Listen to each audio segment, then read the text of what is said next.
Month marks 2 years since geologist Daniel Robinson went missing from a work site in Buckeye. Investigators found his car crashed a month later, but there have been no signs of Robinson since.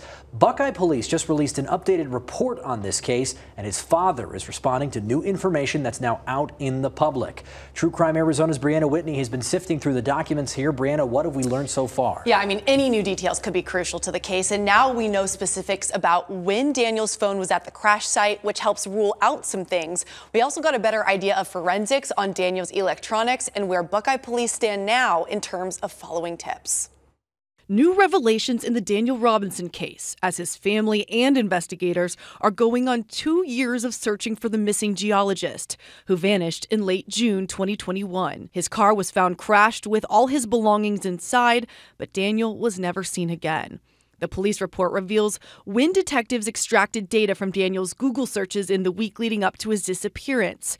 There were searches that stuck out, like "Love changed me," "delete Instagram account," "shooting Tempe," "explosion," and "I'm okay to do things I hate." But Daniel's dad, David, had just talked to his son on the phone and didn't hear anything alarming. Outside of the history for searching, things like that, he definitely did not display that openly. The new information in the report shows Daniel's phone at the crash site at 10:05 a.m. and it stopped tracking just after 10:30. That becomes very important with the other new details we learned a lot more about. A witness named Bill who claimed to have seen Daniel in the area after he disappeared. Bill noticed Daniel's new Jeep and said he was wearing a reflective work shirt and boots. He also noticed Daniel was missing part of his arm, which is consistent with Daniel's disability. At first, his theory seemed to have been valid. And I even mentioned it in my family press conference that there was a second person that seen my son. But Bill claimed to have seen Daniel around 11:30 a.m., then changed his story to different potential sighting times, none that matched the data of Daniel's phone at the crash site by 10 a.m. The police report also cast suspicion that Bill may not have been truthful about a law enforcement background. Those was red flags for me. I went to the Buckeye Police Department with that.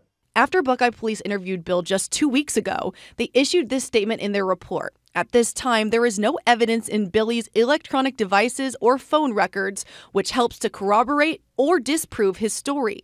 The data in Daniel's phone does not align with his story, and it remains unclear what his motivation would be to lie about talking to Daniel the day he went missing. Daniel's dad says he has to remain hopeful. I just have my faith to believe that somehow, some way, I'm going to find my son alive, and I'm going to bring him back home. Now, because Daniel lived in Tempe, Tempe PD also assisted in the investigation recently and forensically processed Daniel's computers and iPad, but they did not find any information that could help find him. Buckeye PD says they're still analyzing the raw data, and they're also still actively taking tips in this case. So much mystery.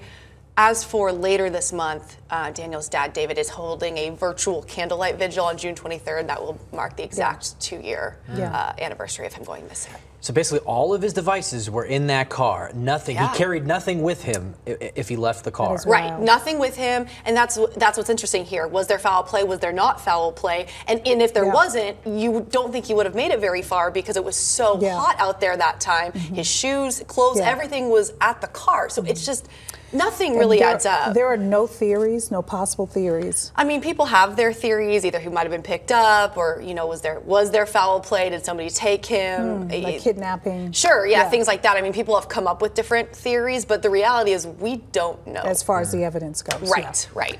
Wow, what a story. Brianna, thank you. In other